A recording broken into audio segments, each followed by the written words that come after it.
Hey, folks, welcome to Whiskey Dads, a weekly conversation, a weekly brunch conversation, matter of fact, it's Sunday brunch. Weekly Sunday brunch conversation with brand ambassadors who happen to be also fathers of beautiful children and lovely husbands most of the time. So we're going to have a good time. I'm going to shoot it down to my man Speedy, the new guy.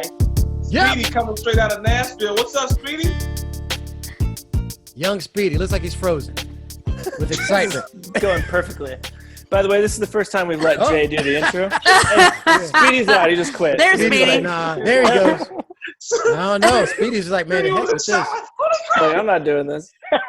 You got that name. That was so good. That was awesome. I was like, Speedy? Speedy? Nothing? I was like, I'm Bueller. I was like, oh, hell. Then he blanks out. It's like he's gone. I'm like, oh, man. Speedy's like, I don't want to do this. Yeah, forget this. You know what? Second thought, I'm out. So, Speedy, tell us where you are and a little bit about your kids if you want. Yeah. About my kids? Yeah. All right. I'm in Nashville, Tennessee. I've lived here since 2001. I have two young daughters, well, not young anymore, 15 and 13. Wow. Hey, young. Don't really see a lot of them right now. Yeah, I can imagine. Even if they're at home, I'm got their doors locked. You're FaceTiming them from the living room. Yeah, between TikTok and FaceTime, yeah. TikTok? Oh, shit, man. I don't even know what that is, really. Oh, my God. I know, man. So much stuff is going on so to fast. It's true. Facts. I know Old Town Road started on TikTok. That's kind of all I know about TikTok. Hey, Speedy, so real quick, man. When your kids get to be about that age, man, so my daughter right now is 6. At what age do they start getting that they don't want to be around their dad type age? You got about 6 more years. Jeez. Oh, and it's 12. over. Okay. So enjoy, treasure every moment, man, because there's going to be one day that you guys are walking into a grocery store and all of a sudden they don't hold your hand anymore. Wow. In the face. Hey, Yeah. so we got Love to you, run Dad. back around the board, Sailor. Did we introduce ourselves all the way? No, we've just done Speedy so far. Yeah, we're on Speedy. Sorry. Yep. You guys must be drinking. Should we keep this going, or should we start over? Are we screwed? What we do? No, this is great. Jay, go ahead and introduce stuff. yourself. Then Yeah. we'll go to Mac, and then I'll What's wrong? talk What are you to everybody. talking about? It's fine. Straight organic. Okay, all right. I'm Get sorry. him, Jay. Get him, baby. Get him. Brunch. I'm sorry. All right. So thanks, man. Thanks. I appreciate that, Speed. Mac coming to us straight up live from DC to DMV, man. What's up, Mac? Yo, what's going on, people? So this is your guy, Mac. I'm up here, man, in the DC, Maryland, Virginia area, actually Northern Virginia to be exact. I do have a daughter that is 6 years old and a son now that is going on 3 months. I'm about to hit 3 months. Congratulations. Wow. Thank you, brother. I know. He's starting to look more and more. Popped out yesterday, bro. I mean, it seems like it too. I mean, I got to be honest. He's stuck to his mom like glue. So, I mean, it's all about breast milk right now, which is Uncle Nearest is good, but breast milk is never better. in. What's Absolutely. that? That's a lifelong journey, sir. It's a lifelong. Well, that's the thing, man. I mean, I'm excited about it. I mean, a baby boy is I think is going to be a little bit different than a baby girl, but you know, I'm definitely loving. You know, my daughter upstairs is a daddy's girl, and I love that. I just hope that he's a daddy's boy as well. We'll see. Yeah. Good luck on that one. Yeah. There we go. And last but not least of the Whiskey Dads, straight out of L.A., Mr. Hollywood all day. Coming up to the stage. Yes. Hey, how's it going, everybody? Yeah, I'm Matt Carlson. I live in Los Angeles. I have almost 8-month-old daughter. So I'm just getting to the point where she's just starting to hold my hand. There you go. So don't take that away from me just yet. True indeed. But while we're here, I'll introduce our cocktail. We're doing a riff on an Irish coffee. So before I worked for Uncle Nearest, I ran a whiskey room above Tom Bergen's, which is the oldest Irish bar in Los Angeles. It does claim to be the first place in the United States to have an Irish coffee, though obviously if you're in the bar world, you know that the Buena Vista in San Francisco also makes that claim. Whoa. Mm-hmm. Oh, true. Wait a minute. Oh, Whoa. Here it goes. I knew this was going to happen. I'm not saying that I So Have a dog in this fight? so I have worked at one of them. West Coast bars claim to have the first Irish Sure. whiskey. That's hilarious. Absolutely not. Okay. Absolutely okay. not. We can get into the history So- of it later. So tell us who you are since you came into the conversation. Who are you, Yeah, lady? who is this? Mystery woman. I'm Whiskey Dad Sailor. Like, I'm not a Wait dad. a minute. Now this is a different time we're talking about. Are you really a whiskey dad? I am not a whiskey dad. I'm not even a whiskey mama. I'm a whiskey auntie to everybody. I love it. Yeah. Yes. Auntie. So I'm head here engineer to and keep you moderator. guys in line. That's my job, to keep things in order. And where are you based out of, Sailor? I'm based out of the PNW right now. See, we should have some West Coast respect for the Irish coffee. No? However, it would be Boston that would be the originator. I have to say, I had a pretty shitty Irish coffee in Boston. When I There was you go, Matt. I'm Let sure them you know. did. I'm They sure just you poured did. whiskey in coffee. We're like, here you go. 100%. It was probably Dunkin' too. Drink But it. I'm probably sorry. Dunkin'. Whiskey, really coffee. coffee. You mean Dunks? Get it right, please. Oh, So Dang. Like it that? was probably Jameson and Dunks. oof. No. To finesse it into a Some cocktail. powdered creamer. So I'm sure to finesse it into an elevated cocktail, 100% West Coast all the way. Yes, but Sure. the first Irish coffee. Well, the is- first Irish coffee really is in Ireland. You know, Ireland. the lore I of was it gonna is guess that that. tourists actually came to Ireland, and at that point, you had to take a number of smaller planes. And they got off the plane. The tourists were cold, and they poured some whiskey into coffee, and we have history. But so the Irish coffee is super easy to make. There's one complicated step which I'm gonna do at the end here. So basically, you want to serve it in a nice glass. If you've got a hot toddy glass, that's great. Upstairs at the whiskey bar that I ran above Tom Bergen's, we would use a coupe because we were fancy. Coupe. So if you got a coupe, which also, Sailor, do you want to give us the history of the coupe? I was heard about about to do it, and then I this. realized that maybe as a I've heard diet about guy, this. I shouldn't be the person to say that. Hello. Yes. Yes. Please, Is this Sailor. Marie Antoinette? Is this Marie Antoinette at the coupe? Mhm. Ah, give it to him. Sailor, are you there? You See go you, ahead. Mac. Go I ahead. see You you, go Mac. ahead. Go ahead, From Matt. what You're I've gonna make me heard, do this? look. Yeah, go ahead. Go for it. No, Matt. No. Mac, you should do it. Okay, You should let's tell do me. it. Let's do Yeah. it. I tell you what. This is what I've heard. Shout out to my homeboy Tim. Tim back in DC. He was telling me about the coupe. We were out having some drinks, and he was like, the coupe is just such a masculine glass. And I was like, bro, nah, don't see it as a masculine glass. Oh wow, I'm getting a call from Kate. Yeah. So She and I heard was you. like, did she? Probably. He's like, And I he's said, nah. telling the coupe story. Yeah, I'm telling the coupe story. Sorry. But I was like, there's no way this is a masculine. He was like, no, it absolutely is, because the coupe, it's shaped from the breast of Marie Antoinette. Is that true? I'll be damned. I had no idea. I mean, Well, he told me, but I mean, that's the lore. It's That's like- Sailor okay, for well, life. that's the Yeah. lore. Our local Okay. historian here, Sailor, would like to. Do you want to jump Please. in? It's Please. it's 100% lore. It was. It's fun though. It's real good. It is fun. It I is like super the fun. lore. It I is like super the fun. lore. It might be true. No, it was a glass that was created to enjoy champagne, and that was the original. And so it turns out that so coupes were much smaller at the time, so it made more sense. Now the size coupe that Matt has is much larger than the original coupe, and so you wouldn't have your bubbles dissipate so quickly, and that's where the champagne flute came from. So Matt's is larger right now? That's modern. Yeah. Just like coffee cups are larger. Every glass is larger. If you go into, antique stores, if you have antique barware, you notice all your glass, they're so tight. And you're like, what is this, a cordial glass? And it's like, no, man, that's the size of the glass back then. They didn't have giant, Yeah, This you is an look at implant martini. coupe. Matt, So- When you you look at have, martini or cocktail glasses from the early 20th century compared to post Sex in the City, drastically different. so much Wow. smaller. So Wow. you probably the got, clock. you have the sedan, brother. You got the You- sedan. It's not a coupe. you Ah, probably, see, I did it.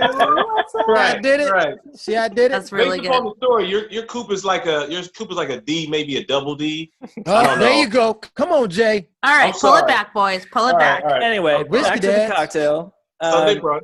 So it's very easy to make. Basically, you need to make coffee however you make coffee. I do it in a French press. You want to warm the glass in ahead of time. So Tell put 'em, some Jay. warm water in it and then dump out the warm BJ. water. And then you can build the cocktail in the glass. So you're going to put a 1/4 ounce of simple syrup. You're going to put 1.5 ounces of whiskey. In this case, it's Uncle Nearest 1884 because it's the Shelbyville Red Eye, obviously not an Irish Oh, coffee. I today. love it. Wow. Then you're going to fill the glass almost to the very tip top with coffee. And at that point, that's just like pouring things in a glass, right? Very easy. You're going to want to get some heavy cream. And if you have something like this, which was, like a condiment, this is not mayonnaise, by the way. This is heavy whipping cream. Oh, I hope not. So big difference in taste. Delicious cocktail. West Coast makes the best cocktails. No. So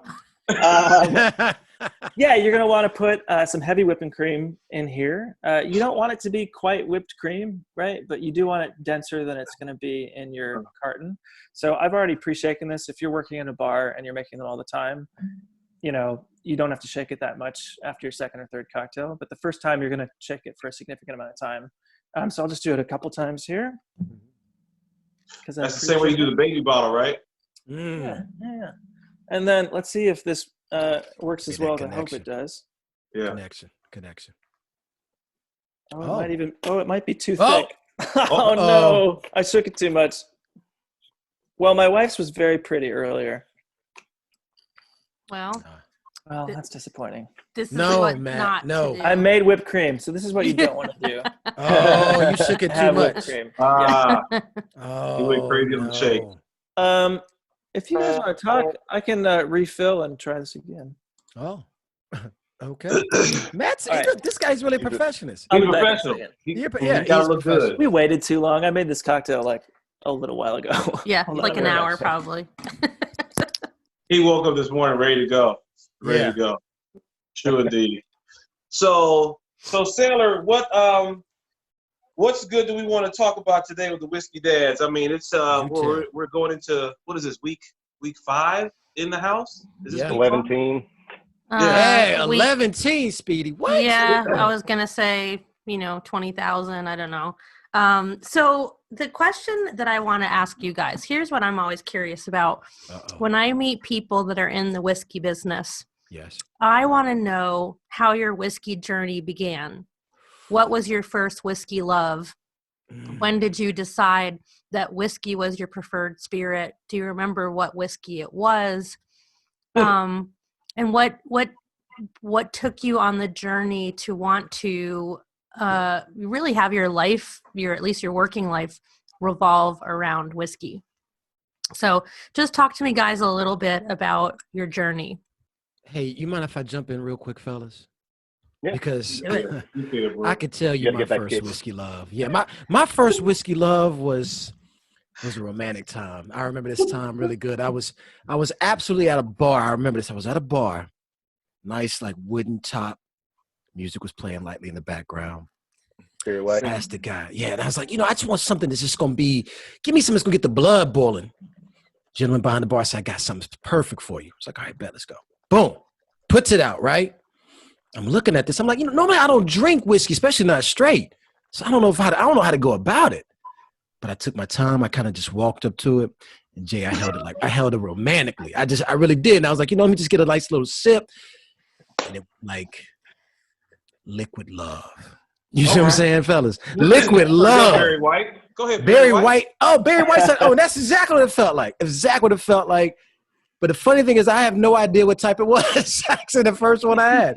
I have no idea what I was drinking at the time. But I do remember how I felt at the end of that day, and it was feeling really good. But I will say this.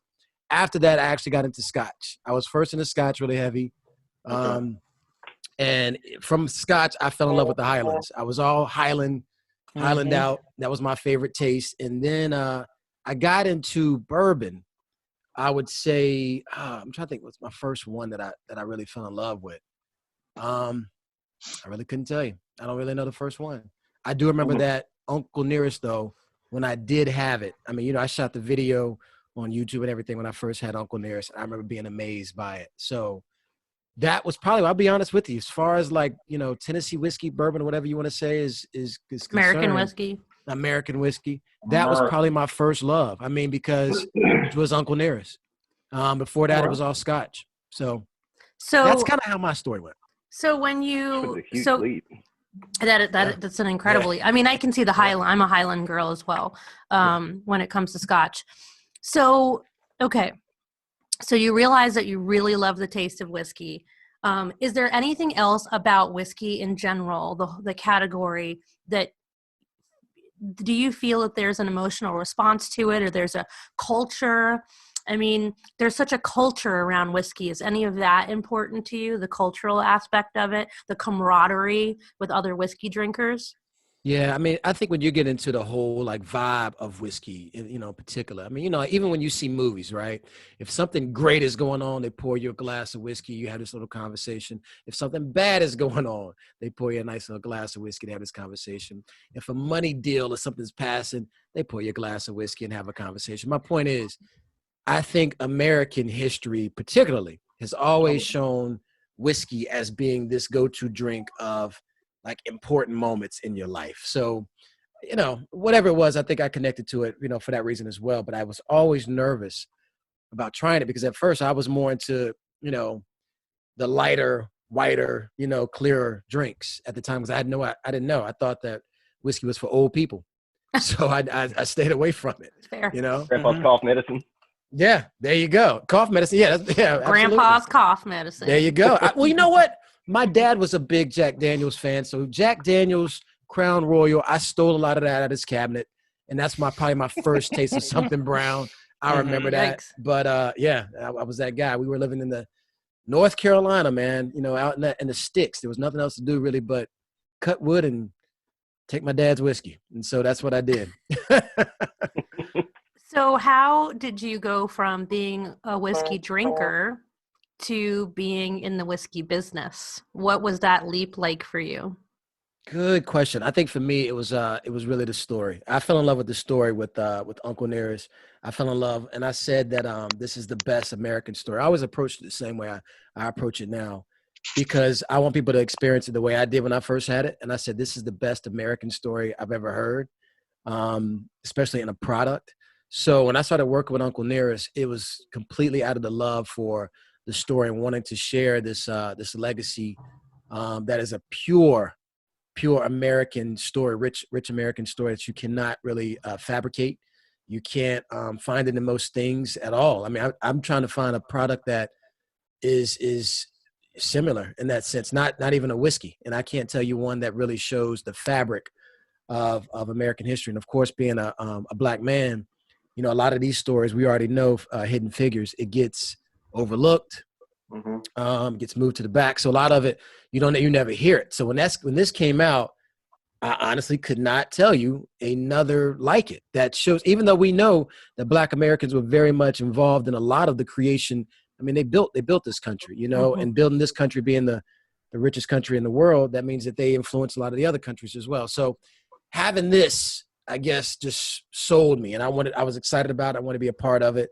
So that's what got me to be able to work with Uncle Nearest. And I'm not a bartender. I'm not a mixologist. None of that kind of stuff. I don't know it that way. I came into it. I like story. I like speaking. I like talking to people. And the team is what sold me after that, man. Working with you guys, we've had nothing but good times since. It's a very unusual setup. So that's where I'm at. I love it. I love the quote, "This is the best American story I've ever heard." That's beautiful. Thank you, Sam. I love that. Well, I'm going to cut in here because if you guys saw, I got it right. So Yeah. you can overshake your cream, as I showed you. But yeah, it should look a little more like this. So pretty. So the cream should float right on top, and then the whiskey and coffee in the middle. And then you're going to get it all over your face and in your mustache if you have a mustache or beard. There you go. Which everyone by now should have a mustache. Ooh, There we look at go. that. Check Ooh. oh, there we go. Quarantine stash right She's there. thick. Yeah, I love it. I'm Awesome. doing this the whole show. I'm really like, buddy. Well, It's always good. Matt, since you've already got the stage, why don't you go ahead and talk about your journey? Let's start with your introduction to whiskey and then your first whiskey love. that's a good question. I don't know when I had my first whiskey. I can't pinpoint a time. I did grow up in a house where nobody drank. My parents did not drink. So a bit of a long journey for me here. I feel like the first time I can really remember enjoying whiskey, you get into, I'll be straight up honest. As a teenager, it was wine coolers at Boone's Farm. That was the beginning Farm. of my drinking Nice. life for me. Yep. Not real proud of it, but that's how we roll. That's right. And then I think there was probably a brief vodka period. I thought all beer tasted terrible as like a freshman in college because the only thing people drank was Busch Light and Budweiser. Ooh. And Keystone. Did you have whatever Keystone? was the cheapest? Yeah, No. Keystone was Natural Light. and Natty Light. Oh, Natty Natty Light. Oh, And being from Michigan, Canada, our next door neighbor, Labatt's was also. Labatt's. Labatt. Have it cold enough, it's not bad. Right on. Right. But yeah, then eventually, got into beer. But I would say the first time I really had whiskey that I can think of and remember, a guy I went to college with was really into Knob Creek. And I went over to his place at a party, and they had all the bottles on top of their kitchen cabinets, all the Knob Creek bottles that they'd drunk over the year, which I thought was so cool, right? Like, oh man, you guys drink whiskey?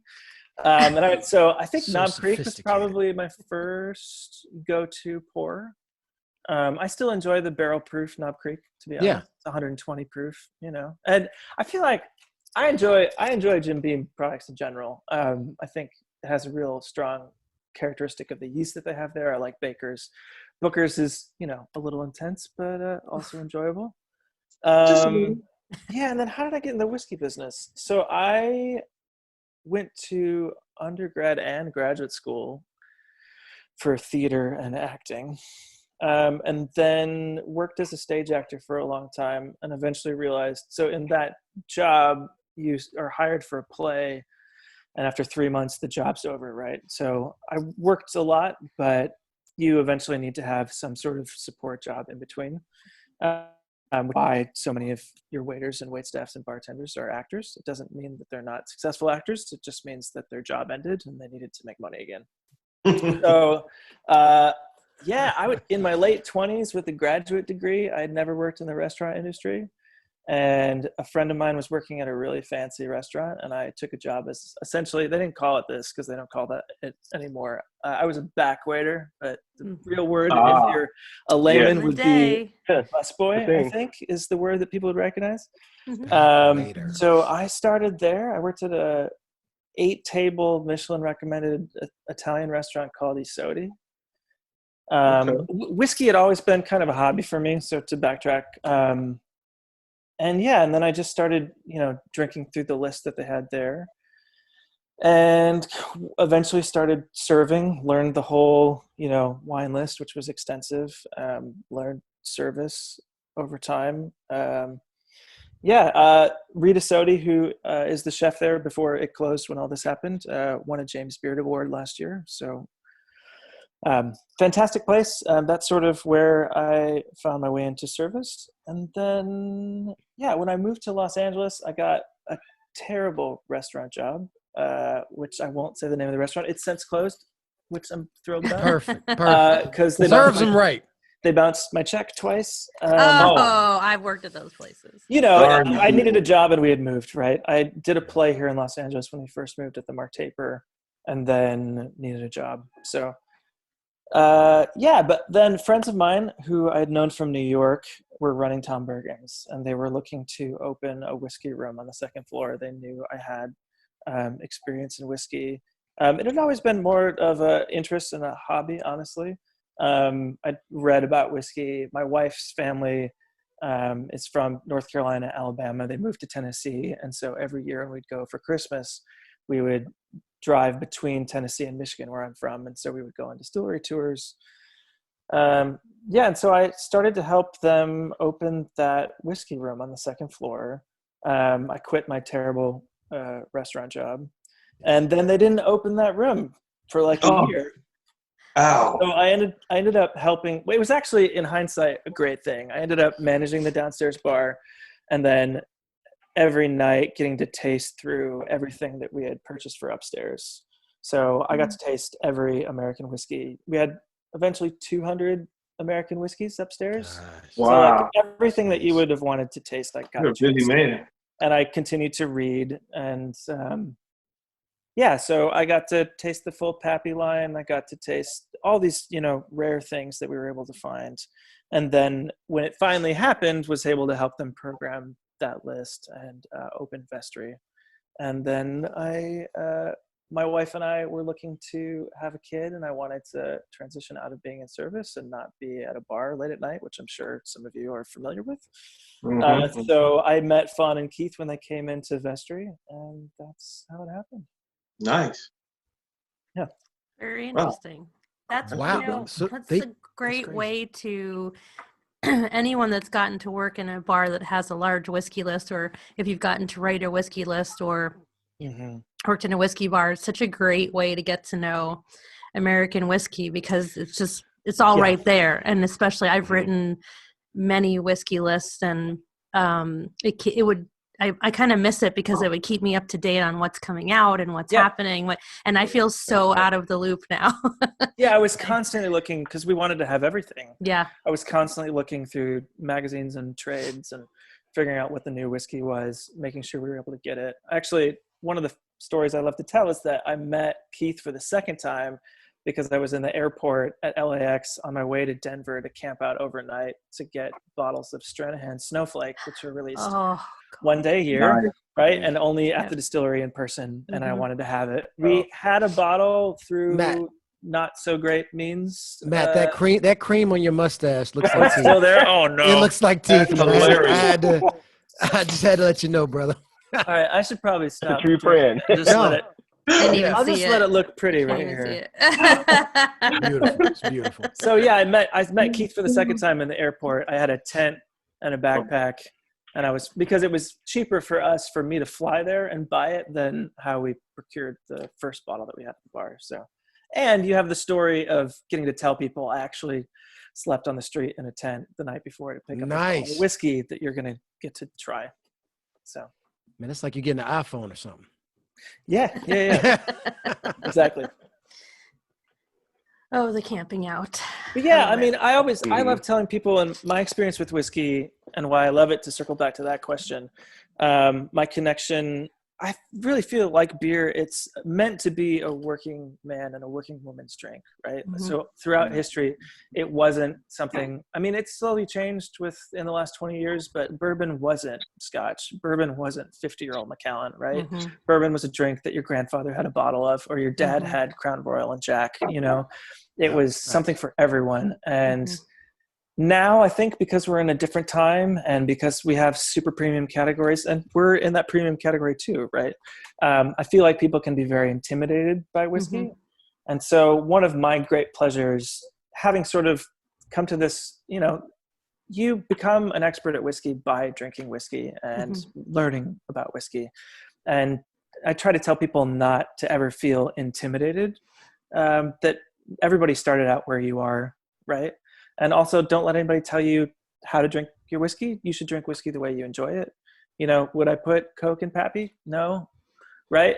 But, if you want an ice cube and it's 120 proof, have an ice cube. But right? Julian has talked about cocktails with Pappy. So it's true, but there was also that story about that bar in Kentucky that did Jello shots with Pappy. Oh yeah, never got Pappy again. How expensive would Jello shots with Pappy be, though? I think they just did it as like a. They did it for the bar. The bar, that bottle is only like $100, $150, right? Yeah. And their whole thing was to sort of take a piss on the fact that it was this elitist drink, right? Which I'm all about. Yeah. Sorry, but I was so on board with them when they did that. Well, I thought, sure. And I thought when he finally he was on a podcast or something, and he was like, yeah, this is, I can't even remember the cocktail, to be honest. I'm not into the whole Pappy thing. It's the wrong way for the American whiskey industry to go. And that's my opinion. And I thought, okay, we're going to make this more accessible. We're like, stop with the ridiculous Pappy stuff, but that's not what happened. So when that bar did the Jello shots, I was like, right on. I was like, yeah, hell yeah. Okay. Because do what you want with it. First of all, who can you imagine Uncle Nearest going in and being like, oh, you can't make that cocktail with my whiskey. What? I purchased it. my You bar. paid I'm for it, serving yeah, it's it. yours. I paid for it. I'll do what I want with it. And if I want to put Coke in it, I'll put Coke in it. Oh my gosh. Who are you to tell me? So I don't know. I supported that because No, I'm with you. I was very Matt, totally. tickled by that Yeah. story when I read it. Yeah. Although if I do see you putting Coke in Uncle Nearest. No, I'm not saying that I will do it, but I'm saying you have the right to do it. No, I know. Yeah, you do. Absolutely. Absolutely. I would never. Good man. You can't shame people for stuff like that. If someone wants to drink Coke in Uncle Nearest, you know what? Go for it. I want you to be happy. And that's the whole point. Buy the bottle and tell the story. Every bottle that you buy shares this legacy. And you're changing history. And if that's how you enjoy, if that's what gives you happiness and comfort, then I'll bring you a can of Coke if that makes you happy. Do I think that's the preferred way to drink it? Of course not. Well, there's an important thing too, which I like to make the distinction of. I think there's a difference between tasting whiskey and drinking whiskey. Yes, totally.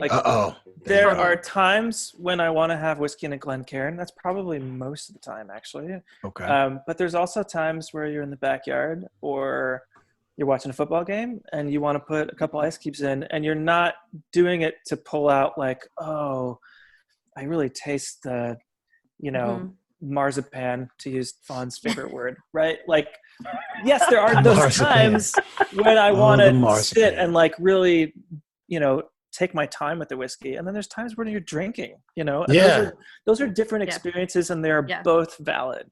I think most people I know, the way I grew up, are just drinking.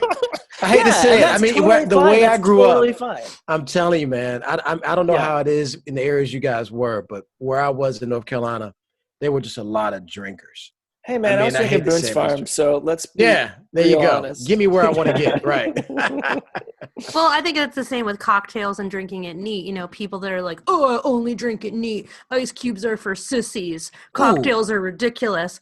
I'm like, just, you know what? Shut up. These are the people that have the fake balls hanging from the back of their trucks. Like, just stop it. Balls. There you go. Sailor, it. AKA not a whiskey dad. She bringing out the heat. I love it. The fake balls. I haven't seen the fake balls in a while. They're still where I live. They're still out there. Are you serious? Yeah, unfortunately, Speedy. I'm in Virginia and I don't see the fake balls. Speedy, you see those balls? I know you do. Oh, Speedy's got to. In Tennessee, I'm Speedy, sure. do you have the fake balls? Do you have the fake balls? Okay, moving away from that. Oh yeah, I see it all the time. Oh, I can only imagine. No, but the point is, cocktails are a beautiful way to enjoy whiskey when you're, for different occasions. Drinking it neat is really nice. I'm not going to sit by the lake in 110-degree weather and sip whiskey neat. Probably want some ice cubes in it, maybe have a little highball, add some to make it refreshing, a little lemon juice and some soda water, but who's to tell me I'm drinking it wrong? How dare you? Who's to tell anyone? And I find that so affronting. I do think, and Speedy, you can jump in on this, there's a diminishing level of return in terms of putting expensive whiskey in a cocktail. So for my own budget, I would say anything over the price range of Uncle Nearest, like anything over $60, I'm probably not putting in a cocktail. Sailor, when your thoughts on that? You say Sailor or Speedy? But either of you. Speedy. I'm going to get more of this in my mustache because I want to drink. I mean, look, no judgment as far as that goes. I mean, bottom line, the guest dictates everything, and I don't any judgment. I was sitting at a spot in Nashville called San Diego, and this guy came in, and his entourage's bachelor party, he ordered them all Don Julio 1942 margaritas, right? And the bartender was like, "Are you serious? You want to do that?" He's like, "Yeah, man." Slapped down that Amex, made it happen. Wow. So I mean, if somebody wants to spend that money, in my opinion, something that's quality, it's kind of a shame to mix it, because so much love went into it. It's like going to a driven restaurant, compared to a Crapplebee's, they both serve steak and potatoes, right? Crapplebee's? But the chef oh, I said it. But the chef we're never getting on the drink menu at Applebee's. No, it's all good. We didn't say Applebee's. We're talking about Crapplebee's. That's another place. Different restaurant altogether. Different Restaurant. We don't have those in California, I don't think.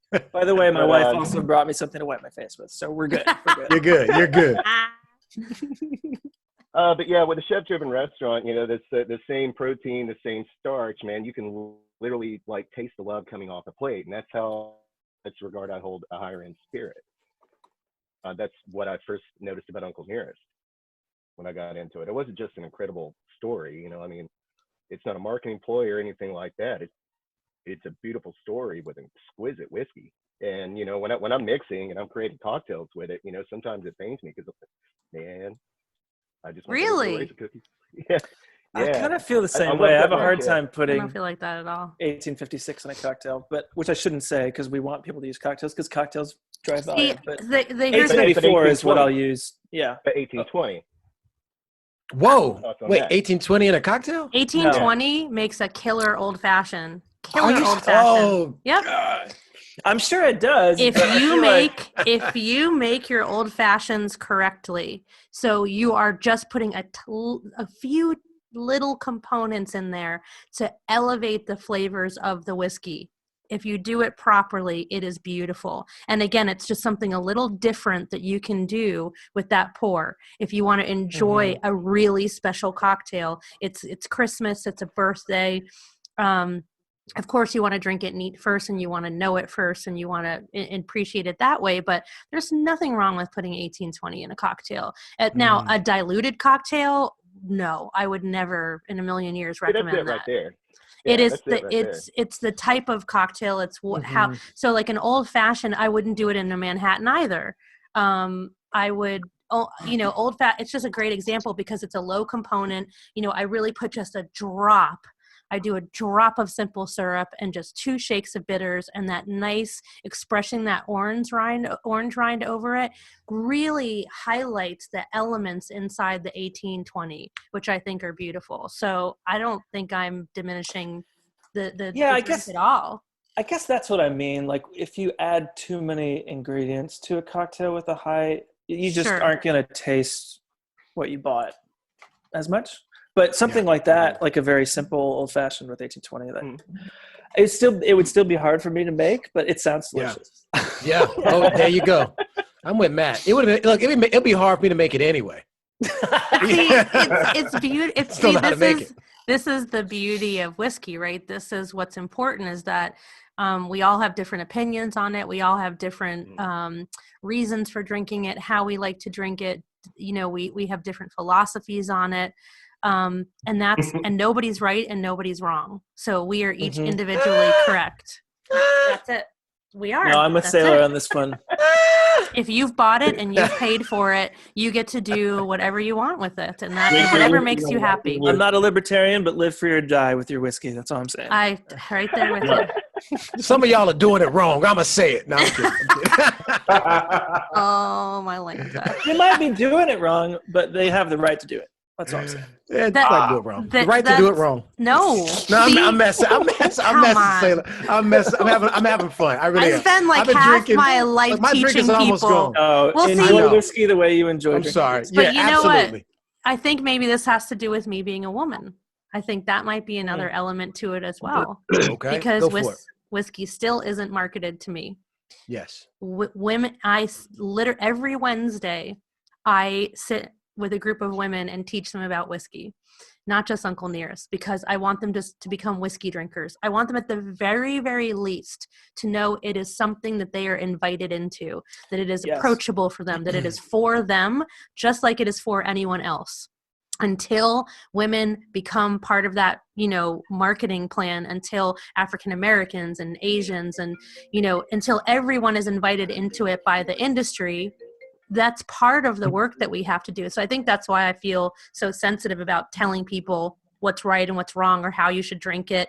I want let's just start with, let's just become whiskey drinkers, quality whiskey, right? Doesn't mean it has to be expensive. Let's just start there. If you start off with a Jack and Coke, guess where they're going to end up, right?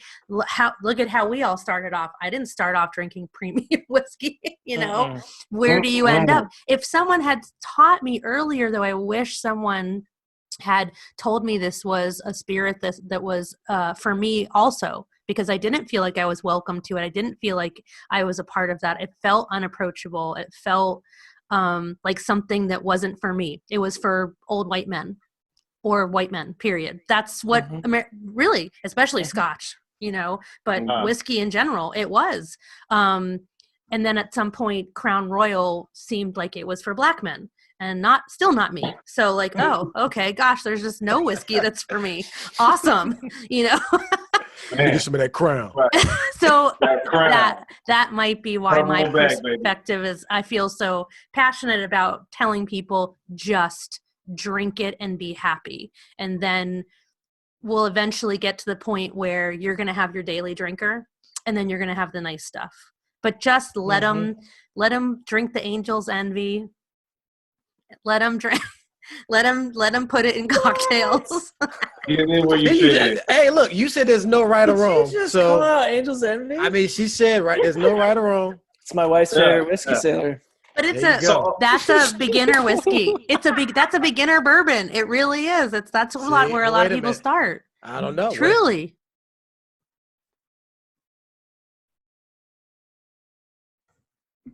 Oh shit.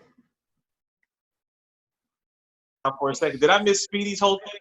I want to see. Yeah, Speedy. Speedy. Let's hear. Yeah. Well, Speedy gave us a little bit. He gave us a glimpse. We got to go back here. Though. Let's go back a little further in history. Yeah. All right. So I've been around a while, man. I started bartending in July of '94. So I mean, you could say I learned to read from scrolls, so to speak. You know. Wow. So that was. That was, you know, during the big vodka resurgence. You know, Sex and the City was a big thing. The Cosmo was the hottest thing out there. So I had to weather that storm, right? But, you know, when I teach cocktail classes, spirits classes, you know, it's always progression. It's like, you were in high school, right? So you raided your parents' closet, you know, you found that vodka. So you moved on from vodka, you know, people went one or two directions, like a rum or tequila, right? So they were doing Cuervo shots, stuff like that. So I went that route. But yeah, my first introduction with truly was Crown Royal. The guy that I referred to as my Obar, right on, bro. You know, he and I would sit back and knock back shots, Crown. But you know, since then, moved on from there. Fell hardly out of love with Canadian whiskey in the late '90s, and moved into bourbon.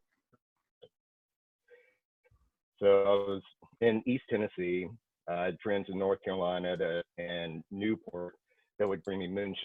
Nice. Friends out about. Can I ask milk carton or jug? No, jars. Like glass jug? Actual like jars. Oh wow, yes, nice. I'm always curious about the receptacle. There you go. I like that, man. One of these days when we have more time, I'll tell you the story about Thanksgiving where I made the poor decision in taking the jar of charred moonshine to my grandparents' house for Thanksgiving. My grandfather locked me out of the house.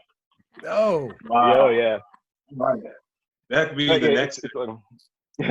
That's a whole episode. Yeah, I mean, with the progression, I was beverage director for a company. I had 3 locations in Birmingham. I had 2 in Nashville. My central location was in Nashville. It was called Rumba, so it's primarily a rum and cachaça bar. We crank out anywhere from 3 to 4 mojitos a night, real mojitos. And but the thing was, because of the size of the company, you know, we had all the allocations, the antiques, before that became like the game that it is now, right? So my friend and I, if we were back there, if we were sipping on anything, it'd be, you know, probably, you know, Pappy or green chartreuse, depending on our mood.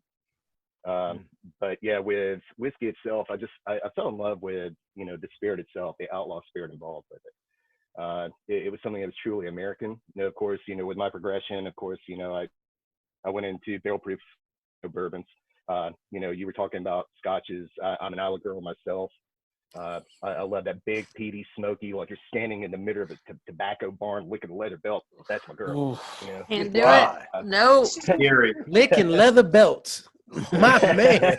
Band-Aids, wet socks, and Pine Sol. Get down. But yeah, that was I left that company when Rumba shut down. I moved on to a couple other companies and was created to run a place called Whiskey Kitchen in Nashville. It was one of the top 20 bourbon bars in the country. And that was where I became acquainted with Uncle Nearest. And when I left operations, restaurant operations, I was really burned out. And I knew I wanted to go in this direction. But I held out for months, you know, because I wanted to find the right fit. And next thing you know, Steve Henderson called me, and the rest they say is history. But apparently I walked away from him twice at Whiskey Kitchen because he didn't have an appointment with me. Nice. Not once, but twice. That's another story. Speedy. But yeah, when we had the company was in street, so we had all these different concepts, but we had a central beverage committee that would convene every Monday. And literally, invariably, my kitchen was on fire one day. I wasn't able to make it to this one specific meeting, and guess who showed up to pitch? But Fawn and Steve. So all of a sudden, people, they come out of the meeting like, man, you should have been there. The most incredible story, blah, blah, blah, and started telling me about Uncle Nearest. I'm like, what are you talking about? Jack learned from a Lutheran preacher named Dan Call. And see, that's another part of my background is I was a lead corporate bar trainer for Hard Rock Cafe in the late 90s, early 2000s. Mm-hmm. And so I went all over teaching person after person, because I'm the Tennessee guy, right? Well, tell us about Jack Ingalls. Oh, well, Jack learned from a Lutheran preacher named blah, blah, blah. And then when I found out the truth, mentally, I was pissed. And so, that's I wanted to be part of this project so bad, because this is my way of, making up for teaching the false narrative for years. Yeah. Oh yeah. Oh yeah. Right on. I love that. So are you like making phone calls, all the people that you talked to back in the days in training? Like, are you calling them all back up? Like, hey, here's the real story. Like, you go through that Rolodex and no, they're actually, they'll find Rolodex. me on. Right. Yeah. All three of them. All three of them. Right. People track me down on social media, on Facebook. Like, hey, man. Right. That's where you landed, It's hilarious. That's hilarious. Well, shoot, I'll try and make mine fast since I blanked out for a quick sec. But shoot, my introduction to whiskey was definitely bourbon, and mine was like at a very young age. Back in the day, a lot of times as a baby, my great grandmother told my dad as a baby, stick your pinky in that maker's mark right there and then rub it on the boy's gum. So that was really actually my introduction to whiskey was maker's mark. So I always had a love for makers. And as growing up, as time went on, got a little bit older, and me and my father were, he made me appreciate and gave me the love for whiskey going further. But as time went on, of course, through college, I was Jack and Coke guy. That was a quick and easy fix. And then as time went on, I continued to develop my appreciation for it. So always when I would come home and hang out, it would be, me and Pops would be hanging out, chilling, drinking makers, and then all of a sudden, Woodford Reserve popped up in the liquor cabinet. So that became the deal. So, but when I knew later on, as I went out and would go to bars and stuff like that, Woodford Reserve was a little bit pricey. So what I would do, I'd make sure I drank the Woodford Reserve when I was hanging out with my dad.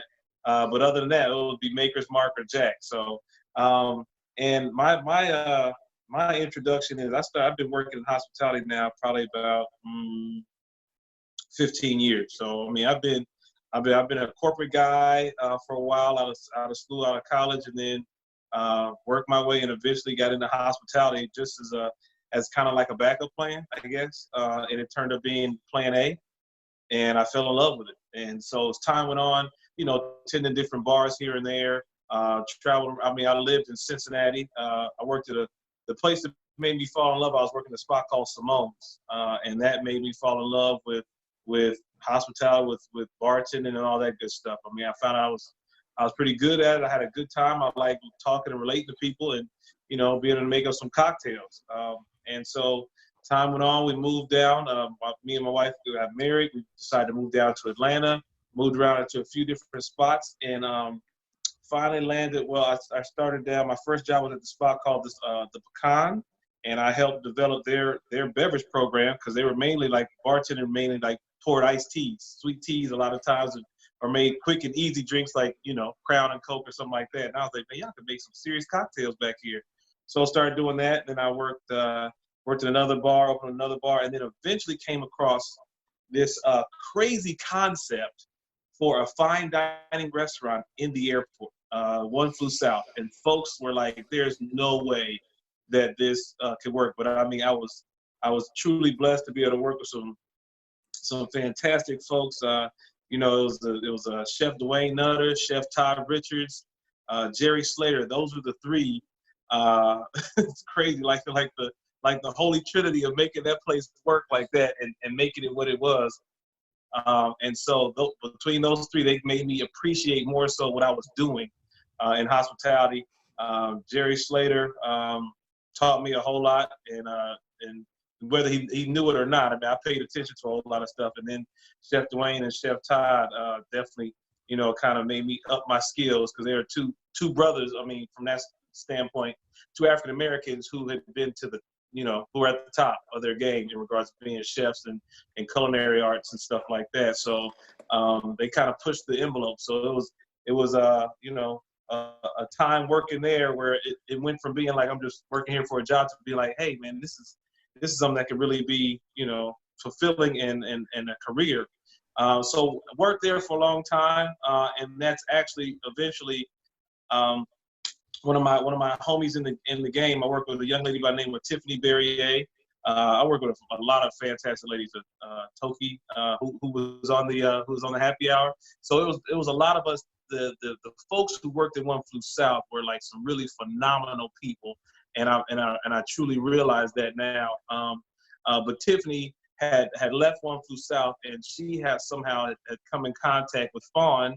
And from that standpoint, Fawn eventually was in the airport and sat down at the bar and had a long conversation, because I think she had a mechanical malfunction was going on with her aircraft that she was waiting on. And so so that was a great introduction to her, hearing her tell the story to a few bar patrons. Time went on. I went on a tour in Tennessee and actually toured Jack Daniels, and I saw the whole wall. At that time, they had the whole wall up that spoke about Uncle Nearest. I was like, holy crap. That lady was telling the truth. I was like, this is awesome. So, you know, one thing led to another, and next thing I know, I get an email actually with me copied on it. You know, introducing me to Damien, introducing me to Steve, and that led to a conversation and led to other good stuff. And like Speedy said, man, like everybody says, the rest is history. I mean, so it kind of just. It was divine intervention, that's for darn sure, because that whole long road kind of led me to right where I am right now. So it's been great. I mean, and part of it is I truly love, you know, being a black man and being able to tell the story and have so much pride in the company of what we've developed and where we are and where we're going.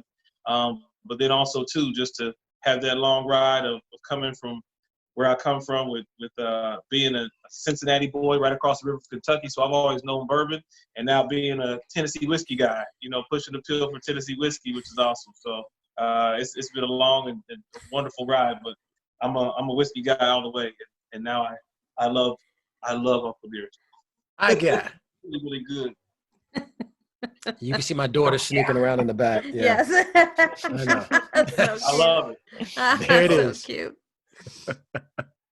Yeah, that's awesome, Jay Rand. I'm telling you, it's funny, man. Jay, you know, everything that you said in there, man, you can really see how a lot of this, even everybody's story, it just kind of took place in its own little divine intervention type of way, right? Like it's very organic. It's not like anybody just went out to seek this brand itself out necessarily.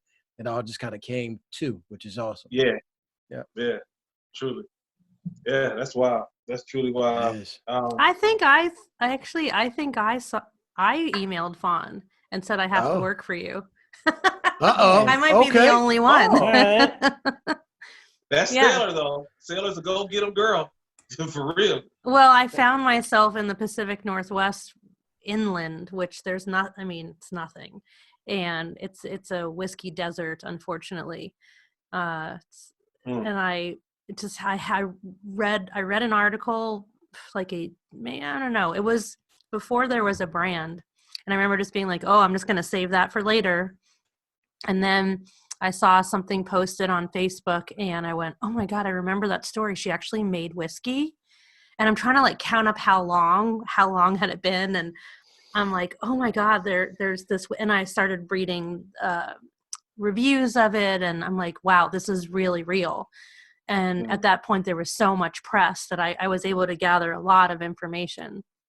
And I just sent her a message on Facebook. And I'm like, hi, I'm Sailor and I have to work for you. You need me to work for you.